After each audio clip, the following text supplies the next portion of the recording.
ce soir, je vais te raconter la suite.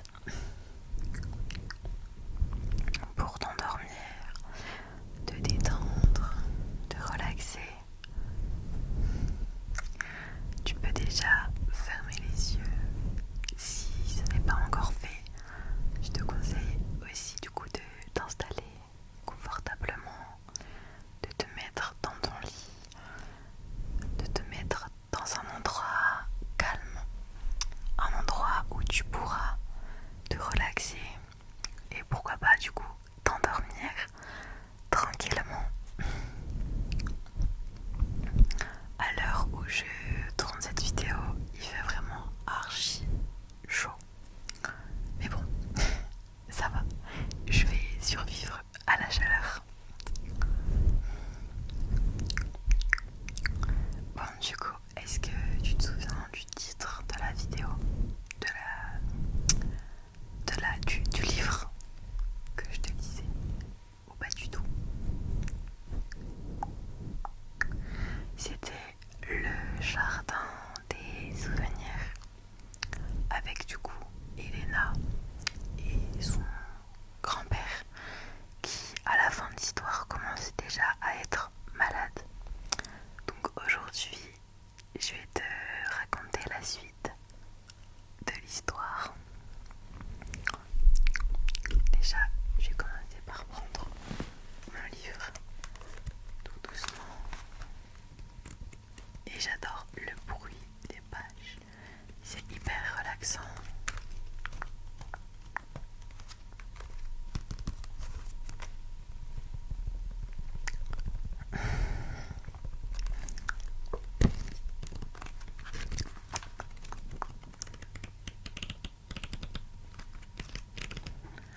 J'aime vraiment beaucoup le bruit des pages du livre.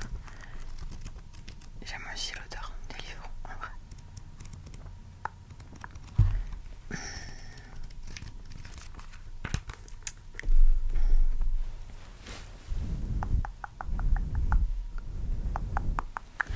Alors du coup, la suite du livre, Le Jardin des Souvenirs.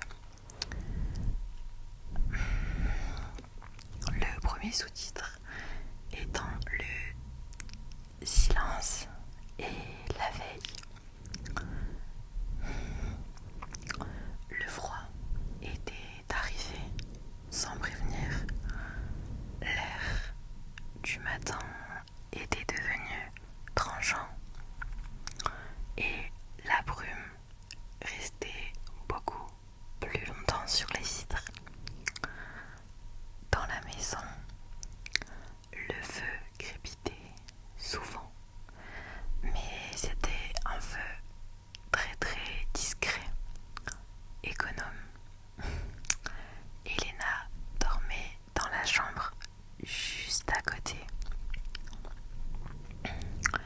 Mais en fait, elle se levait très très très très souvent pour vérifier que son tendre papy respirait encore, même tout doucement, car il était dans un sommeil très souvent profond.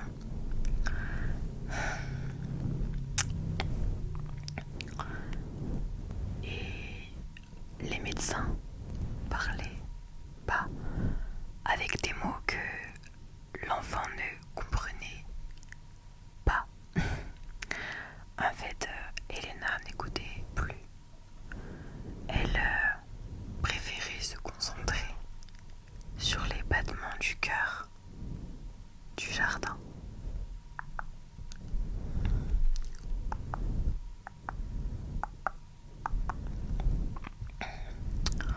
Sous-titre numéro 2. Une lettre sans signature. Un matin de décembre, alors que la terre était encore bien gelée, Elena découvrit dans la boîte une toute nouvelle lettre. Mais cette fois, ce n'était pas l'écriture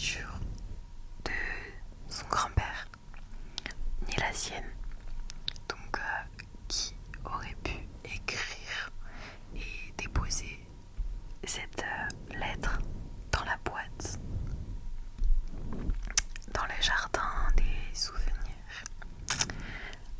Alors, pour te décrire cette fameuse lettre, le papier était plus blanc, plus récent.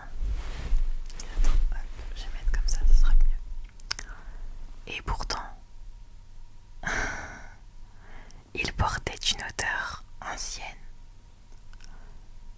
Il portait une odeur d'âge ancien, comme celle des vieux livres ou des draps de lin oubliés, par exemple.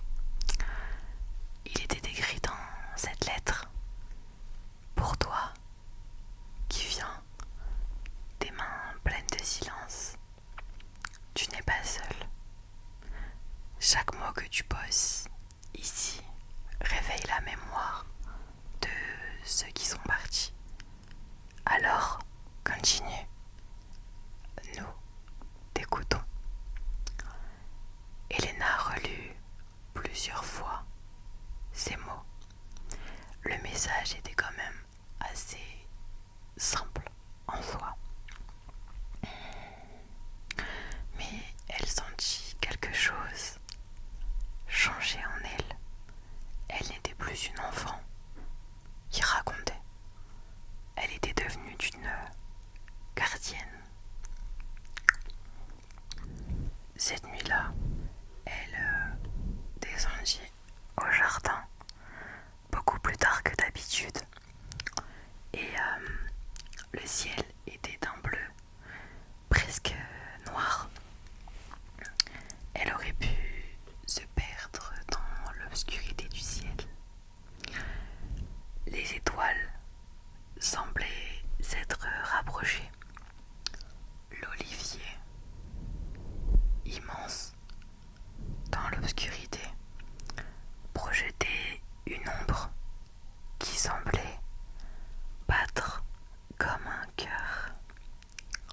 Elena s'adossa au tronc et ferma les yeux. Elle sentit le froid contre son dos, mais aussi une chaleur au creux de sa poitrine. Elle rêva, ou peut-être pas. Elle vit son grand-père, beaucoup plus jeune, rire aux éclats au bord du puits.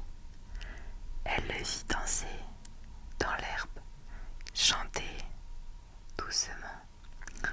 Elle vit aussi une femme aux cheveux argentés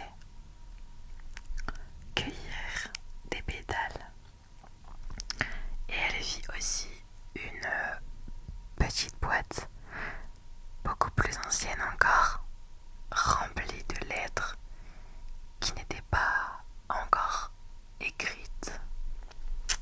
Quand elle se réveilla, le vent s'était levé, mais Elena n'avait pas du tout froid. L'arbre semblait veiller sur elle.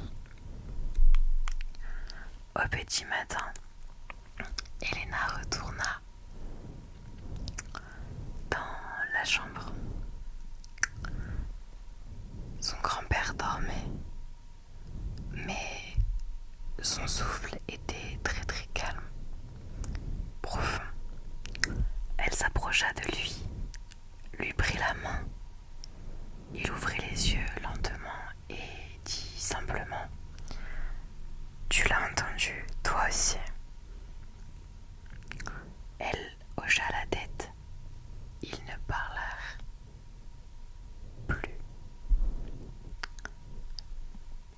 Ce jour-là, elle avait compris qu'il y avait une promesse entre eux. Elle n'était pas dite ni décrite, mais la promesse existait bel et bien, celle de garder vivant le jardin, non seulement avec des lettres, mais avec la mémoire invisible des gestes et des présences.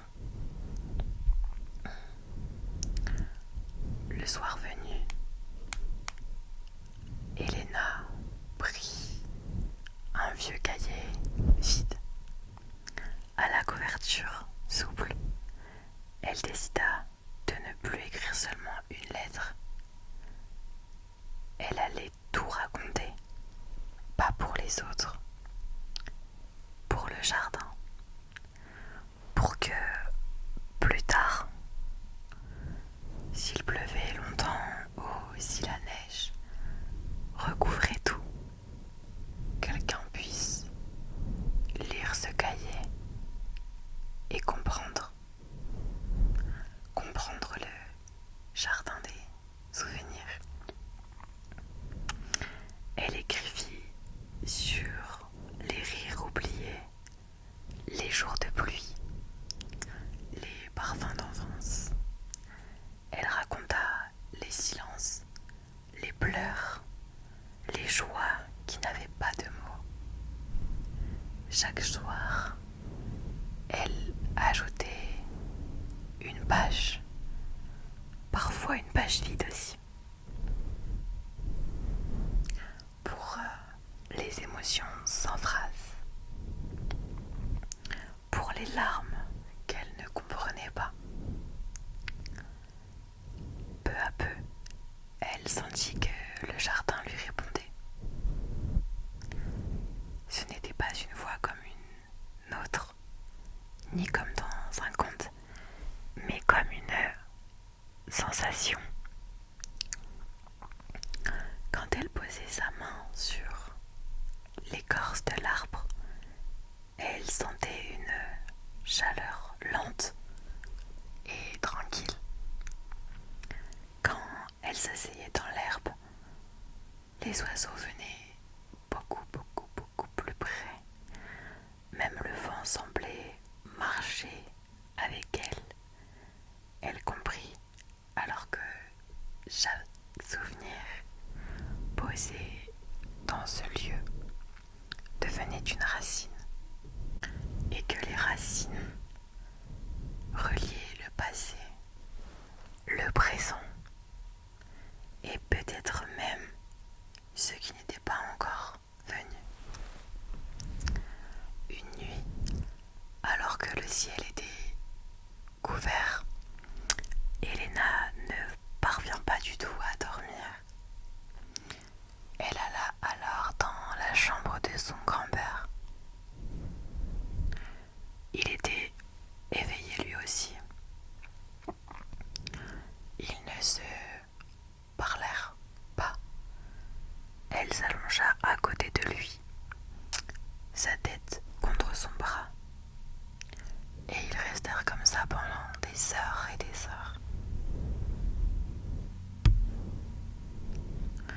Et juste avant que le jour se lève, il murmura: « Je partirai bientôt, ma petite.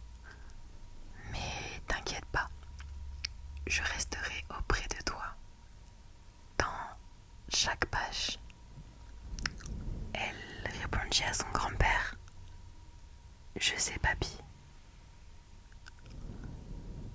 Le lendemain, Elena écrivit une lettre très longue, plus longue que toutes les autres. Elle y mit tout: son rire, ses souvenirs, ses douleurs, ses joies. Elle dessina même sur la feuille un arbre, une boîte et un cœur minuscule.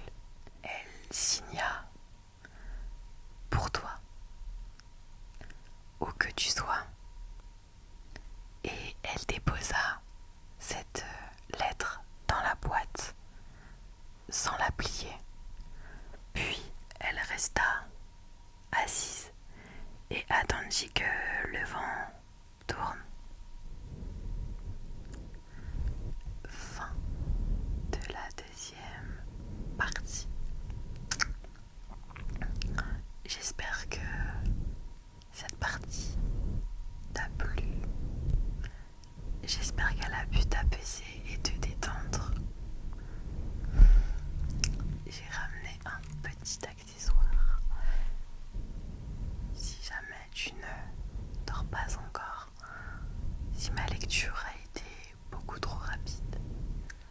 Il faut que je fasse plus long d'ailleurs pour la troisième vidéo, pour que l'histoire soit encore plus longue et que tu puisses encore plus te détendre, te relaxer.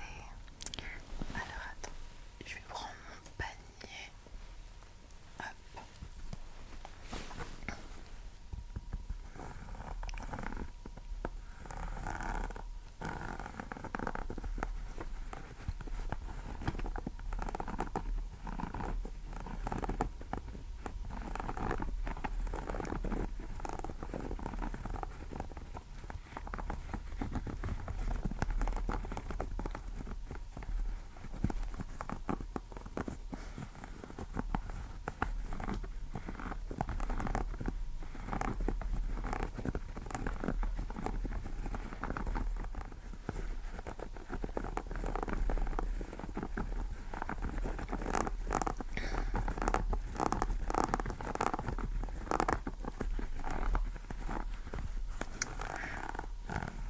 J'adore gratter le panier avec mes ongles. En plus, comme ils sont bien longs, ça fait vraiment un super bruit agréable.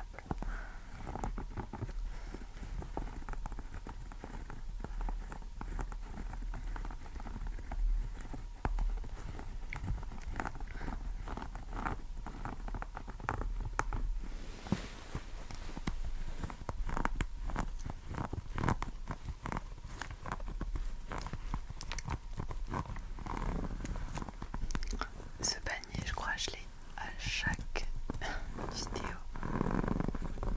Et depuis la première.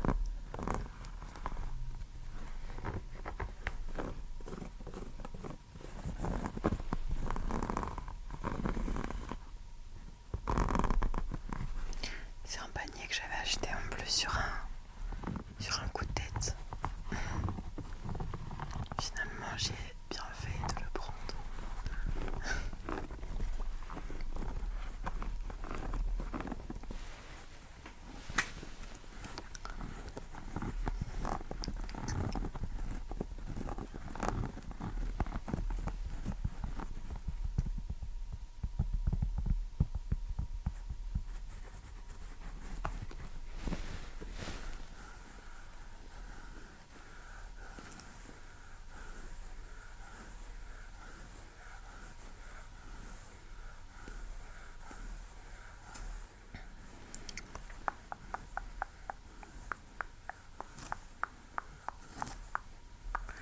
Avant de te laisser dans tes rêves, dans ton sommeil, je vais te souhaiter tranquillement une agréable nuit.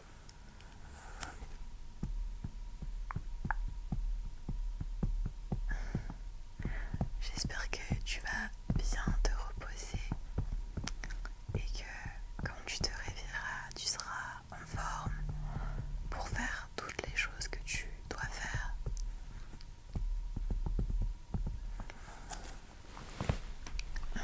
Je vais poser le panier. Hop.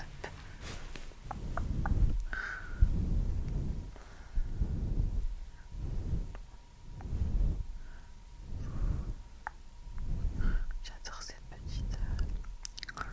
petite bonnette.